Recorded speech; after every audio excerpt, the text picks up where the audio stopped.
We do help out informally. That's clearly the case. But maybe we have to have a more formalized agreement between the two municipalities. And we're more than willing to sit down and discuss that. I think with Bishop, we've discussed that informally, but we can formalize that arrangement. No, and we look forward to it. I think that's absolutely right. I think that, we're certainly very pleased with the relationship we have with the Village of Rye Brook. As you know, we're working together closely on the putting together the RFP and the study. And I thank you very much for your cooperation. Yes, that's correct. The elimination of the town of Rye. We have some other issues in terms of potential sharing of assets or swapping of assets potentially, and certainly sharing services is something that we should look forward to as well. And I think that's why I'm very happy that Councilman Gelfarb is our liaison. He's will represent us well in the conversations with the Village of Rye Brook, and I think it is a more comprehensive dialogue. Well, I think so also, and I just wanted to clarify that. Thank you so much. Thank you so much.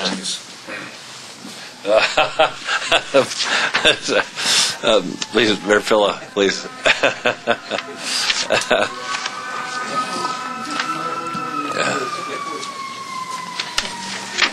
I should have raised my hand before Mayor Feinstein. First of all, good evening, Mr. Supervisor, members of the council, and happy birthday, Joe. Thank you.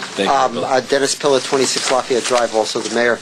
I want to echo some of what my Recreation Commission members, the Portchester Recreation Commission members, have said, and also Mayor Feinstein. Well, Bishop, sorry. Are those guys leaving or are they coming back?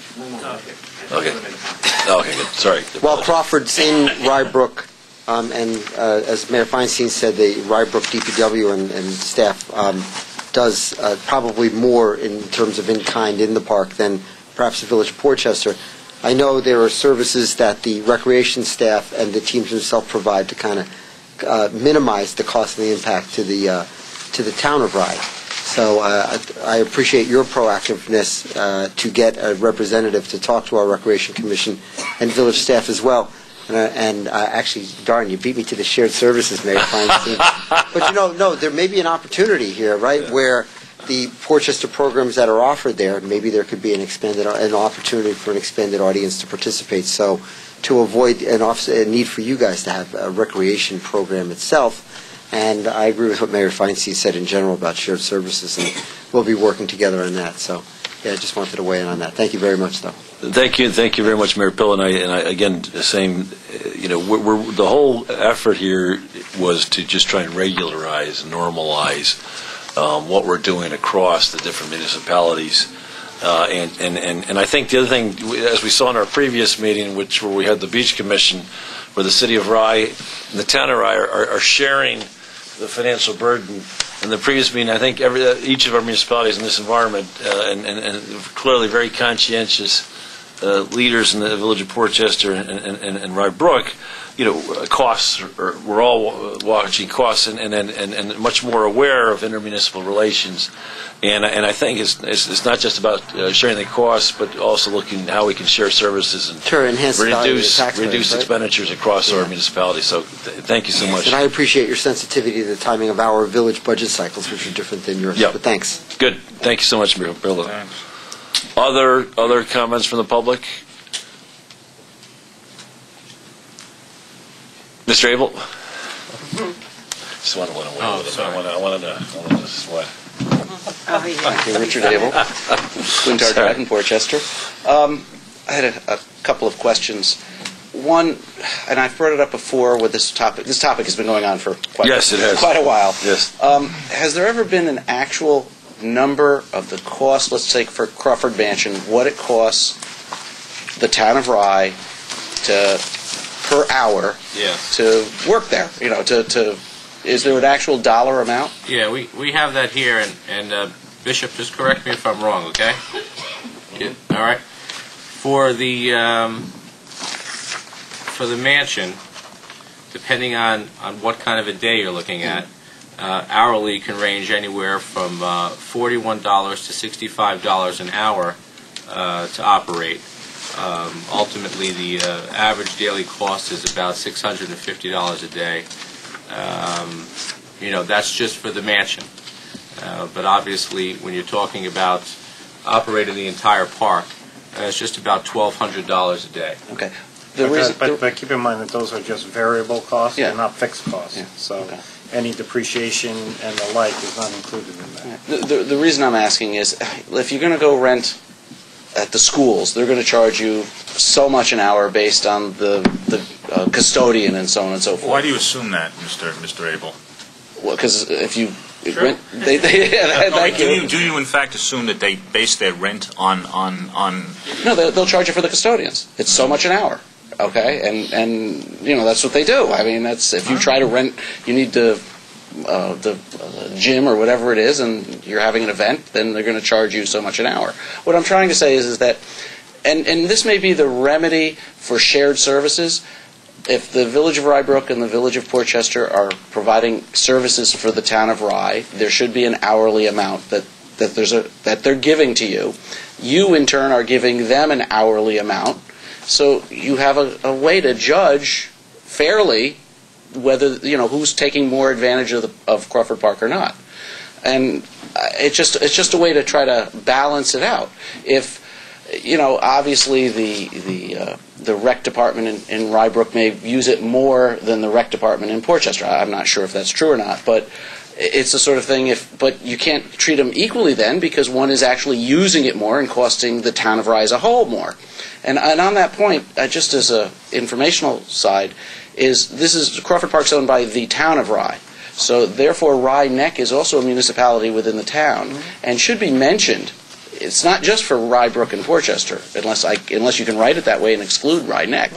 So whatever law or rules you pass have to be, I would think, equal to all the municipalities within the town. Oh, absolutely. Yeah. Okay. Yeah. So obviously, Rye Neck doesn't use Crawford Park. Well, that's part of the reason why.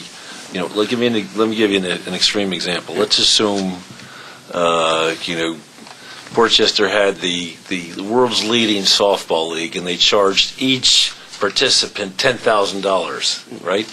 And we then let them use the Rye Town softball field for free. Yes. That wouldn't make a lot of sense. So the whole, because the whole of the town of Rye is effectively subsidizing then a major league softball opportunity in Portchester. So the whole effort here is simply to normalize the relationship between the users of the park and the town of Rye. Yeah, well, that goes back to how much it costs per hour. This goes. Yeah, of course, all those things that you're absolutely right. In other words, it's not just you're hitting on the head.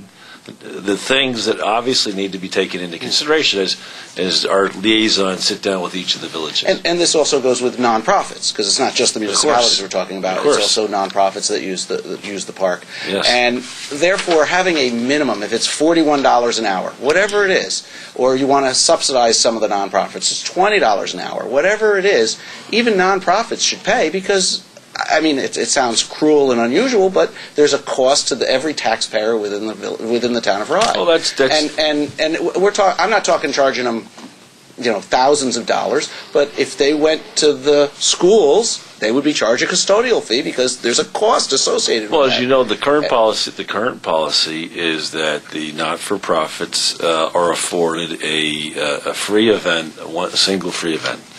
The proposal from the staff is to charge the not-for-profits, I think, half of the fees. Okay. Now, so the board will take it up, and that's why one of the things we're going to do is appoint a liaison to the not-for-profits, and I want to sit down with them and see the impact. But we have to come up with a coherent policy. We don't currently have one.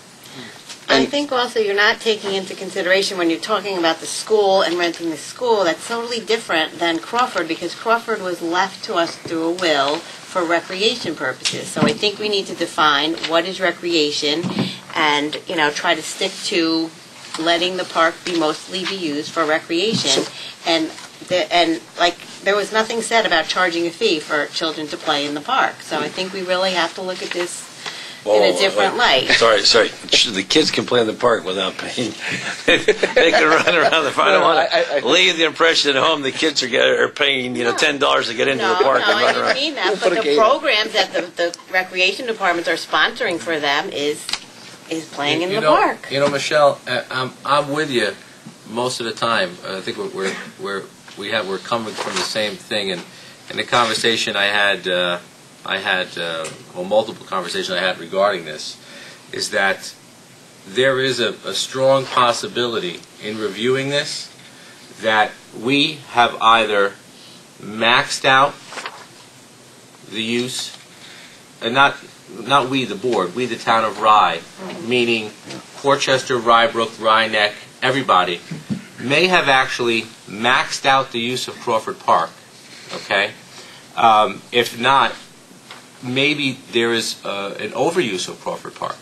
So what happens here, Rich, is that I think there has to be serious concern or serious discussion because everybody's become used to, oh, you know what, we're going to have a program, and where are we going to hold it? I'll hold it at Crawford Park. We're going to have a program. Let's start a program. Where are we going to hold it? Oh, Crawford Park. Well, and then there's obviously scheduling, and you try to make sense of it, and that's really genuinely what the supervisor is talking about, is making sense of what's happening and coming up with a plan. And in fact, it may be beneficial to possibly cut back some programs that are being held there. And we talk about parking. We spent a lot of time looking into parking solutions or alternatives when it comes to Crawford Park. And eliminating the use would eliminate the problem, which eliminates the expense. So I think there's obviously serious discussion that has to take place. Just one more question. If the will for Mrs. Crawford says it's supposed to be used for recreational purposes, how do weddings fit into that? Because that's not open to the public. Okay? I mean, I hate to... And it's a major revenue producer for the Crawford Park, I realize that. But there's a lot of private functions done at Crawford and at the Pavilion that are not open to the public and are not for recreational use. So is there a problem in that sense, and or you raise the fees for those non-permitted uses to be high enough that it doesn't really impact the park that much? So that is another way to look at it. And just on a humorous note, maybe the first ethics question should be, since Mayor Feinstein was here and asking this board to vote on giving maybe special treatment to Rybrook for in-kind services, I think 4 of you are living in Rybrook, so you might benefit by that. So anyway, that's just a humorous thing. I don't take it personally. We have to recuse ourselves from any discussion with... Rich, I'm sorry, Mr. Abel. Quick question for you. Right here. I'm talking. Right here. I'm sorry. There we go. Okay. You touched on something I think we talked about in the past, is to raise the use of the mansion for weddings. Right? Yes. As we just said? Yeah. Right. It's in here. Yeah. I mean, it is. But I'm saying you could just... I understand. an exorbitant amount and therefore reduce the use. Understood. Thank you. Well, I thought initially when we started bringing up this whole issue was to really increase our pricing for that. And that's why I wanted to try and work on that first and then worry about all the other people later. Well, that's And exactly... I got kind of into this big... Well, talk and- Councilwoman Mendocino, you're absolutely right, and that's exactly where I'd like to go tonight. I'd like to vote on the pricing and then continue to liaise with the rest of the community. I think you're absolutely right. We should have listened to you from day one. Okay, other comments from the public?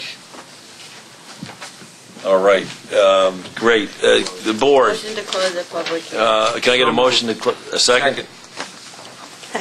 Gelfar. Aye. Mendocino. Aye. Nyworth. Aye. Villanova. Carden. Yes. Yes. Okay, good. Do I need to open the public meeting back up? No, or- you're open. Okay. All right, perfect. So what I wanted to suggest is exactly what Councilwoman Mendocino said, and that is to look through this proposed policy matrix and vote on the specific proposals here as much as we can, but really page 3, just change the pricing for functions and some of the seasonality. And then basically really appoint a liaison to the different user groups. For application. Right? Yeah. Where is the... So you really talk about page 2. Page 1 and 2. Page 1 and 2. So, for example, the seasonality, we're basically looking to have the park go from, well, actually, I guess there's no change now, is there? Mr. Nowotnik, you want to come up to the mic? Yeah, all you're doing. Why don't you come up to the mic? Yep. Sorry.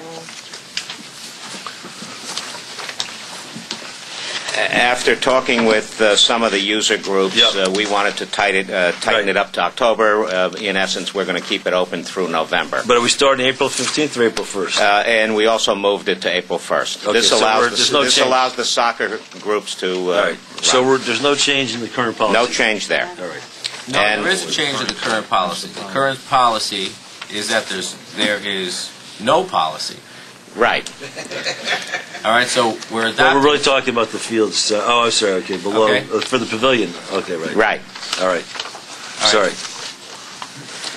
So just for the public at home, then. So basically, the use of Crawford Park, the mansion's year-round. The pavilion will now be used from April 1st to Thanksgiving. And the fields, the soccer and softball, will be open from April 1st to Thanksgiving. Right. That's correct. Okay.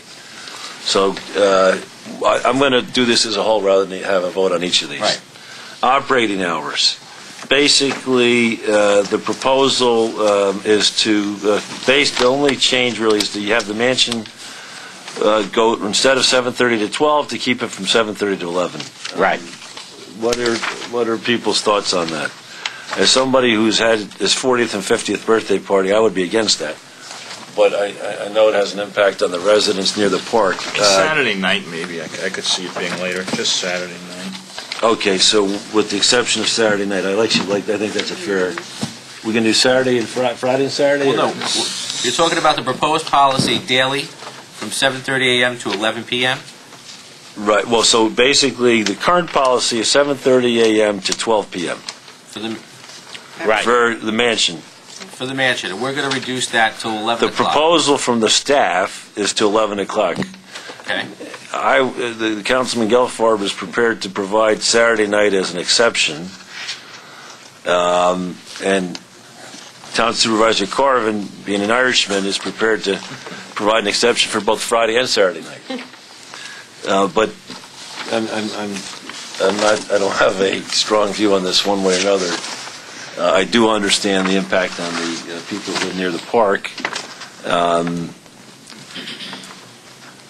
Well, the question is, what exactly are you reading from? It's a little confusing sorry. in terms of a resolution when we have Bishop, do you 50 have, pages of... The policy matrix Yeah, this is sheets that you have. something that I think was the heavy emailed. users, I mean, we have so much here.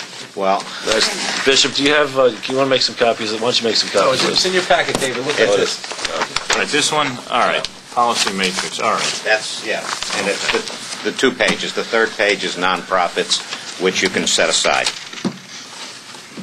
All right. And just if I could, Yours, do you care? Are you happy with the Friday, Saturday exception? You want the Saturday exception or no exception? No, I really don't have much. Okay, Mr. Villanova. I'm fine for Saturday. Friday, I'm obviously going into Saturday morning. I think it's fine. I have no issue with that, Friday and Saturday. Councilwoman Mensino. It's I still, wondered if Mayor Feinstein could tell us what time you're allowed to stay at Pasilpo Center. Do you know offhand? I do. Yeah, what is it? 10 10 o'clock. Yeah, 10 o'clock. We get a lot of runaways that would like to party on, and they come to Crawford instead of going to Pasilpo. ultimately, what I'm looking at here, the proposed policy, even with that minor amendment, and then bringing in Sunday usage, 9 a.m. to 6 p.m. on Sunday, is still more restrictive and better for the community. So I would be in favor of that. So, all right, so we're going to limit just, okay, so why don't we just leave the Saturday exception? Okay, And so it's going to be 7:30 to 11, except for Saturday evening. right, okay. And then we have the pavilion now? And now, what does it mean 9 a.m.? What do you mean you can't get into the park till 9 a.m.? No, the park is open. So The what is it? situation is mansion, we the don't want to mansion. have events Right, okay. starting up before 9 o'clock. I mean, All right, some yeah. people like to sleep on I weekends. got it, yep, okay. The pavilion, we're 7:30 to, so the people at home, 7:30 to dusk and 9 to 6 on Sunday. And the soccer field's 8 to dusk and 9 to 6 p.m. on Sunday. I presume, unless I hear anything, I'm going to assume that's Yeah, that's great. the time slots for. I don't think there's any real change there. Correct. I have a Please. and this is feedback from the community. Okay. If we're working with 3 time slots, these either the amount of time that the facility could be rented needs to be reduced, or we need to open up a little bit more time. Unfortunately, people that let's just say people that rent from 12 noon to 5 p.m. they're stuck in the center there. So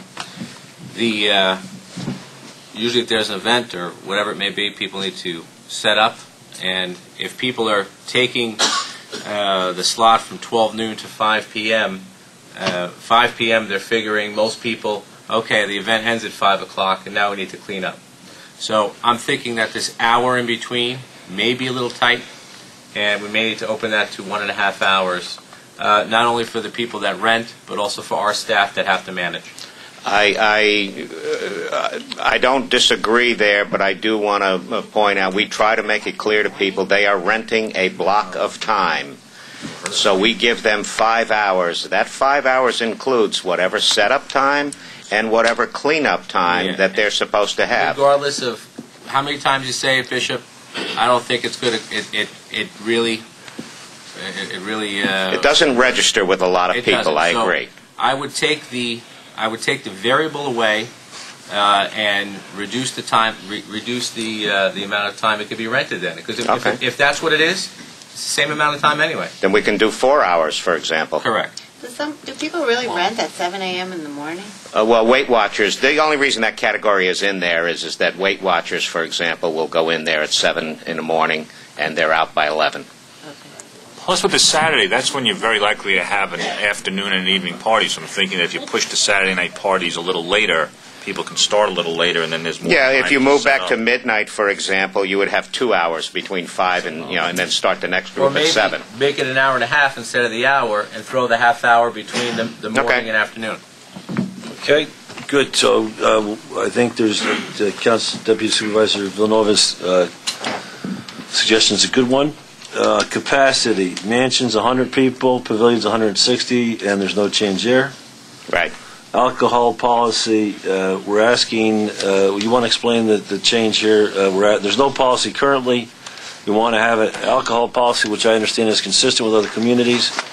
So we're asking at the mansion you get a licensed server, is that right? Right. In essence, what we're doing is we're copying the City of Rye model in terms of events at their Damiano Center. What we're looking at is the serving of hard liquor primarily. And there are some liabilities in terms of what host laws are in today's environment. Right, so we're asking that they get a license server, exactly. Right? Okay, and then, unless anybody have an objection to that? No, I have no problem with that. Under the pavilion, I'd like to license to serve at the pavilion. Have a exactly there. Okay. I think he's trying to sneak in not the fields. Right. It is not a controlled. The fields are not a controlled environment. Right. Can't be policed. You can't say there's a delineation here between. So we could bring in obviously the license to serve at the pavilion, but I do not think that it should be on the field, especially with kids running around, broken bottles. No alcohol. We should have some signs up. Sorry, Councilman Mendocino. Pavilion, I think. Wait, so you're saying to allow alcohol at the pavilion? At the pavilion, yes. At the pavilion. But do you want to have no glass, or do you want to just have? We can say no glass. Yeah. Good point. Good idea. Okay. Perfect. Good. Okay. License. What's licensed? Well, that would be the cost of the license would be $100. So wait, we're providing the license? I don't know. Yeah, we have a license form which was in your packet, Right, I see which that. again is more or less copied from another municipality. Right. We've reviewed that with our insurance carriers. They feel more comfortable with an agreement that the party host is signing. And as a result, we're also asking them for insurance.